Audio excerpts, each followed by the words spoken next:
Hi friends, welcome to Dhanya's family vlog. അപ്പോൾ ഇന്ന് അവല് കൊണ്ടുള്ളൊരു നല്ലൊരു അടിപൊളി റെസിപ്പിയാണ് കേട്ടോ. ഈവനിങ് നമുക്ക് നല്ല സ്നാക്സ് ആയിട്ട് നല്ല സ്വീറ്റ് ആയിട്ട് കഴിക്കാൻ പറ്റിയ നല്ലൊരു അടിപൊളി റെസിപ്പിയാണ്. നമ്മൾ സിമ്പിളായിട്ട് ഈസി ആയിട്ട് നമുക്ക് വളരെ പെട്ടെന്ന് തന്നെ തയ്യാറാക്കി എടുക്കാം കേട്ടോ. അപ്പോൾ അതിന് വേണ്ടി ഞാൻ ദേ ഇവിടെ ഒരു കുറച്ച് വൈറ്റ് അവലാണ് കേട്ടോ എടുത്തിട്ടുള്ളത്. വെള്ള നൈസായിട്ടുള്ള വെള്ള അവലാണ് എടുത്തിട്ടുള്ളത്. അപ്പോൾ നമുക്കൊരു പാൻ വെച്ച് അതിലേക്ക് 1 ടേബിൾ സ്പൂൺ വെളിച്ചെണ്ണയാണ് കേട്ടോ ഞാൻ ഒഴിച്ചു കൊടുത്തിട്ടുള്ളത്. ഇനി നമുക്കിതിൽ നല്ലെണ്ണ വേണമെങ്കിലും യൂസ് ചെയ്യാം കേട്ടോ. അപ്പോൾ ഞാൻ ഒഴിച്ചു കൊടുത്തിട്ടുണ്ട്. ഇനി അതിലേക്ക് ഒരു 2 കപ്പ് അവല്, വെള്ള അവല് ഞാൻ ഇട്ട് കൊടുത്തിട്ടുണ്ട്. ഇനി അത് നമുക്ക് നല്ലോണം ഒന്ന് വറുത്തെടുക്കണം കേട്ടോ. നല്ലോണം എല്ലാം കൂടെ നല്ലോണം ഒന്ന് മിക്സ് ചെയ്ത് കൊടുത്ത് നല്ലോണം ഒന്ന് വറുത്തെടുക്കണേ. അതായത് നമ്മൾ കയ്യിൽ വെച്ച് പൊടിക്കുന്ന സമയത്ത് നല്ലോണം അതൊന്ന് പൊടിഞ്ഞു കിട്ടണം. ആ പരുവത്തിൽ നമുക്ക് അവലൊന്ന് വറുത്തെടുക്കാമേ.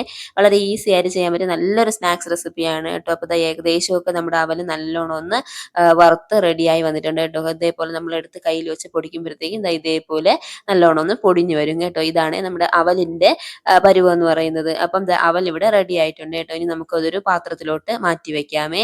അപ്പം ഞാൻ ഈ പാത്രത്തിലോട്ട് നമ്മൾ വറുത്ത അവല് മാറ്റുന്നുണ്ട് കേട്ടോ. അപ്പം നല്ല ടേസ്റ്റി ആയിട്ടുള്ള റെസിപ്പിയാണ് കേട്ടോ. നമ്മൾ ലാസ്റ്റ് കുറച്ച് പഞ്ചസാരയൊക്കെ ആഡ് ചെയ്യുന്നതുകൊണ്ട് തന്നെ നല്ല സ്വീറ്റ് ആയിട്ടുള്ള റെസിപ്പിയാണ്. മസ്റ്റ് ആയിട്ട് നിങ്ങളൊന്ന് ട്രൈ ചെയ്ത് നോക്കണം കേട്ടോ. അപ്പം ഞാൻ അടുത്തൊരു പാൻ വെച്ചിട്ടുണ്ട്. അതിലേക്ക് 1 ടേബിൾ സ്പൂൺ എണ്ണ ഒഴിച്ച് കൊടുത്തിട്ടുണ്ട്. ഇത് ഞാൻ വെളിച്ചെണ്ണയാണ് കേട്ടോ യൂസ് ചെയ്തിട്ടുള്ളത്. ഇനി ഇതിലേക്ക് കുറച്ച് കപ്പലണ്ടി ഇടുന്നുണ്ട് കേട്ടോ. ഏകദേശം 1 കപ്പോളം കപ്പലണ്ടി ഉണ്ട്. അത് നമുക്ക് ഇട്ട് കൊടുത്ത് നല്ലോണം ഒന്ന് വറുത്തെടുക്കാം കേട്ടോ. വളരെ പെട്ടെന്ന് തന്നെ വറുത്ത് കിട്ടും. ഒരു 2 മിനിറ്റ് കൊണ്ട് തന്നെ നമുക്ക് നല്ലോണം ഒന്ന് വറുത്തെടുക്കാം കേട്ടോ. അപ്പോൾ കപ്പലണ്ടി നല്ലോണം ഒന്ന് വറുത്തെടുത്തതിന് ശേഷം നമുക്ക് തയ്യാറാക്കി വെച്ചിട്ടുള്ള അവലിലോട്ട് നമുക്ക് ഇട്ട് കൊടുക്കാമേ.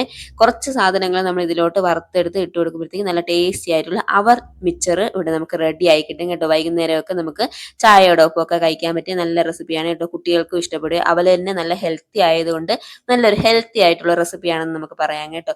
അപ്പോൾ അവല് നമ്മുടെ കപ്പലണ്ടിയൊക്കെ ഇവിടെ റെഡി ആയി വന്നിട്ടുണ്ട് കേട്ടോ. അപ്പോൾ നമുക്കിത് നമ്മുടെ വേവിച്ച് വെച്ചിട്ടുള്ള അവലിലോട്ട് തന്നെ നമുക്കിത് ഇട്ട് കൊടുക്കാം കേട്ടോ. അപ്പോൾ ഓരോ ഐറ്റവും നമുക്ക് വേവിച്ച് നമ്മൾ തയ്യാറാക്കി വെച്ചിട്ടുള്ള അവലിൻ്റെ പുറത്തോട്ട് തന്നെ നമുക്ക് ഇട്ട് കൊടുക്കാമേ. അപ്പോൾ കപ്പലണ്ടി എല്ലാം മാറ്റിയിട്ടുണ്ട്. ഇനി അതേ എണ്ണയിൽ തന്നെ നമുക്ക് അടുത്ത് കുറച്ച് കടല എടുത്ത് വെച്ചിട്ടുണ്ട് കേട്ടോ. അപ്പോൾ അതും കൂടെ നമുക്ക് അതിലോട്ട് ഇട്ട് കൊടുക്കാമേ. ഇട്ട് കൊടുത്ത് നമുക്ക് അതും നല്ലോണം ഒന്ന് വറുത്തെടുക്കാം കേട്ടോ. നല്ലോണം വറുത്തെടുത്ത് ഒരു 2 മിനിറ്റ്, എല്ലാം ജസ്റ്റ് ഒരു 2 മിനിറ്റ് മതി നമുക്ക് വറുത്തെടുക്കാനായിട്ട് കേട്ടോ. ഇനി ഞാൻ കുറച്ച് തേങ്ങ ഇതേപോലെ ചെറിയ ചെറിയ കഷ്ണങ്ങളാക്കി കട്ട് ചെയ്ത് വെച്ചിട്ടുണ്ട്. അത് നമുക്ക് ആ എണ്ണയിലോട്ട് ഇട്ട് കൊടുത്ത് നമുക്കൊന്ന് വറുത്തെടുക്കാമേ. അപ്പോൾ നമ്മുടെ തേങ്ങയും നല്ലോണം ഒന്ന് വറുത്ത് റെഡിയായി വന്നിട്ടുണ്ട് കേട്ടോ. ഇനി നമുക്ക് അതും മാറ്റാം.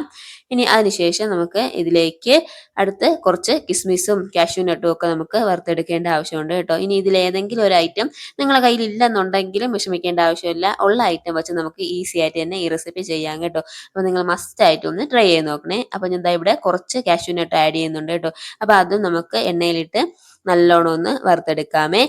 അതിനുശേഷം നമുക്ക് ഇതിലേക്ക് കുറച്ച് കിസ്മിസും കൂടെ ആഡ് ചെയ്ത് കൊടുക്കാം കേട്ടോ. അപ്പോൾ കിസ്മിസും കൂടെ ഇട്ട് അതും കൂടെ നല്ലോണം ഒന്ന് വറുത്തെടുക്കാം. പിന്നെ മുൻപോട്ട് ഞാൻ ഒരുപാട് വീഡിയോസ് ഇട്ടിട്ടുണ്ട് കേട്ടോ. വളരെ ഈസി ആയിട്ട് ചെയ്യാൻ പറ്റിയ സിമ്പിൾ ആയിട്ടുള്ള റെസിപ്പീസാണ് ഇട്ടിട്ടുള്ളത്. അപ്പോൾ ചാനലൊന്ന് കയറി കണ്ട് എല്ലാവരും ഒന്ന് സപ്പോർട്ട് ചെയ്യാനും തയ്യാറാക്കി നോക്കാനും മറക്കരുത് കേട്ടോ. തയ്യാറാക്കി നോക്കിയിട്ട് നിങ്ങളുടെ ഫീഡ്ബാക്ക് എന്താണെന്ന് കമൻ്റ് ആയിട്ട് അറിയിക്കണേ. അപ്പോൾ മുന്തിരി ഇട്ട് കൊടുത്തിട്ടുണ്ട്. അപ്പോൾ അത് നല്ലോണം ഒന്ന് വറുത്തെടുത്തിട്ടുണ്ട് കേട്ടോ. അത് നമുക്ക് അവലിലോട്ട് മാറ്റാം. ഇനി നമുക്ക് അതേ എണ്ണയിൽ തന്നെ നമുക്ക് കുറച്ച് ഒരു 2 വറ്റൽമുളക് മതി കേട്ടോ. ഞാൻ എരിവിനനുസരിച്ച് എരിവ് കുറച്ചാണ് കേട്ടോ ഇടുന്നത്. അപ്പോൾ 2 വറ്റൽമുളക് ആഡ് ചെയ്യുന്നുണ്ട്. 2 വറ്റൽമുളക് കട്ട് ചെയ്ത് നമുക്ക് ഇതേപോലെ ഇട്ട് കൊടുക്കാമേ. അതിനോടൊപ്പം തന്നെ ഒരു കൈപ്പിടി കറിവേപ്പില അതും കൂടെ നമുക്ക് അതിനോട്ട് ആഡ് ചെയ്ത് കൊടുക്കാം. അപ്പോൾ മുളകും കറിവേപ്പില എല്ലാം നല്ലോണം വറുത്ത് റെഡിയായി വന്നിട്ടുണ്ട്. ഇനി ഫ്ലെയിം ഒന്ന് ഓഫ് ചെയ്തതിന് ശേഷം നമുക്ക് ഇതിലേക്ക് 1 ടേബിൾ സ്പൂൺ കായപ്പൊടി ആഡ് ചെയ്യുന്നുണ്ട് കേട്ടോ. അതിനോടൊപ്പം തന്നെ ഒരു 1/4 ടീസ്പൂൺ മഞ്ഞൾപ്പൊടിയും കൂടി ആഡ് ചെയ്യുന്നുണ്ട്. ഇനി അതെല്ലാം കൂടെ ഇട്ട് നമുക്ക് നല്ലോണം ഒന്ന് മിക്സ് ചെയ്ത് കൊടുക്കാം കേട്ടോ. നമുക്ക് ഇതിൽ തന്നെ നല്ല ചൂടുള്ളത് കൊണ്ട് ആ ചൂടിൽ മതി കേട്ടോ. ഈ പൊടികളൊക്കെ ഒന്ന് മിക്സ് ചെയ്ത് കൊടുക്കുക. മിക്സ് ചെയ്തതിന് ശേഷം ഇനി നമ്മൾ തയ്യാറാക്കി വെച്ചിട്ടുള്ള അവലിലോട്ട് നമുക്കിത് ഇട്ട് കൊടുക്കാമേ. അപ്പോൾ നമ്മൾ അവലും കപ്പലണ്ടിയും എല്ലാം ഒരേ പാത്രത്തിൽ തന്നെ നമ്മൾ റെഡിയാക്കി വെച്ചിട്ടുണ്ട് കേട്ടോ. ഇനി അതെല്ലാം കൂടെ നല്ലോണം ഒന്ന് മിക്സ് ചെയ്ത് കൊടുക്കാം. ഇനി ഒരു തവിയല്ല, നമുക്ക് 2 സ്പൂൺ കൊണ്ട് നമുക്ക് അതൊന്ന് മിക്സ് ചെയ്ത് കൊടുക്കാം കേട്ടോ. അപ്പോൾ ഈ അവലൊന്ന് പൊട്ടിപ്പോകാതിരിക്കാനായിട്ട് സഹായിക്കും കേട്ടോ. ഇല്ലെങ്കിൽ അവൽ പൊടിഞ്ഞു പോകാനുള്ള സാധ്യതയുണ്ട്. അതുകൊണ്ട് നമുക്ക് 2 സ്പൂൺ കൊണ്ട് ജസ്റ്റ് ഒന്ന് ഇങ്ങനെ മിക്സ് ചെയ്ത് കൊടുക്കാം കേട്ടോ. അപ്പോൾ ഇനിതാ അതിലേക്ക് കുറച്ച് ഉപ്പും കൂടെ ആഡ് ചെയ്യുന്നുണ്ട്. അതിനോടൊപ്പം 1 ടേബിൾ സ്പൂൺ കാശ്മീരി ചില്ലി പൗഡറും കൂടെ ആഡ് ചെയ്യുന്നുണ്ട്. ഇനി ഇതെല്ലാം കൂടിയിട്ട് നമുക്ക് നല്ലോണം ഒന്ന് മിക്സ് ചെയ്ത് കൊടുക്കാം കേട്ടോ. അപ്പോൾ നല്ലൊരു ഈവനിങ് സ്നാക്സ് ആണ് കേട്ടോ. ഈവനിങ് നമുക്ക് കുട്ടികളൊക്കെ സ്കൂൾ വിട്ട് വരുന്ന സമയത്ത് ഇതേപോലെ ഒരെണ്ണം തയ്യാറാക്കി ഒരു കട്ടൻ ചായയോ ഒരു ചായയോ ഒക്കെ തയ്യാറാക്കി കൊടുത്തു നോക്കുക. അവർക്ക് ഉറപ്പായിട്ടും ഇഷ്ടപ്പെടും കേട്ടോ. നല്ലൊരു മധുരത്തിന് വേണ്ടി നമ്മൾ ഇതിലേക്ക് ഷുഗർ പൗഡറും കൂടെ ആഡ് ചെയ്യുന്നുണ്ട് കേട്ടോ. ഞാനൊരു 4 ടേബിൾ സ്പൂൺ ഷുഗർ മിക്സിയുടെ ജാറിലിട്ട് പൊടിച്ചെടുത്തതാണ്. അത് നമുക്ക് ഇതിലോട്ട് ആഡ് ചെയ്ത് കൊടുക്കാം കേട്ടോ. ആഡ് ചെയ്ത് നല്ലോണം ഒന്ന് മിക്സ് ചെയ്ത് കൊടുക്കാമേ. അപ്പോൾ തന്നെ നല്ലൊരു മധുരമാണ് കേട്ടോ. അപ്പോൾ എരിവും മധുരവും ഒക്കെ കൂടെ ചേർന്ന് നല്ലൊരു റെസിപ്പിയാണ്. അപ്പോൾ മസ്റ്റായിട്ട് നിങ്ങളൊന്ന് ട്രൈ ചെയ്ത് നോക്കണം കേട്ടോ. ഇനി ഇതെല്ലാം കൂടെ നല്ലോണം ഒന്ന് മിക്സ് ചെയ്ത് കൊടുക്കുക. നല്ല ടേസ്റ്റി ആയിട്ടുള്ള അവൽ മിക്സ്ചർ ഇവിടെ റെഡി ആയിട്ടുണ്ട് കേട്ടോ. അപ്പോൾ നിങ്ങൾ മസ്റ്റായിട്ട് ഒന്ന് ട്രൈ ചെയ്ത് നോക്കണേ. നിങ്ങളുടെ ഫീഡ്ബാക്ക് എന്താണെന്ന് കമൻസ് ആയിട്ട് അറിയിക്കണം കേട്ടോ. അപ്പോൾ മറ്റൊരു അടിപൊളി റെസിപ്പി ആയിട്ട് നമുക്ക് വീണ്ടും കാണാൻ കിട്ടും. അതുവരെ till then take care. Bye bye.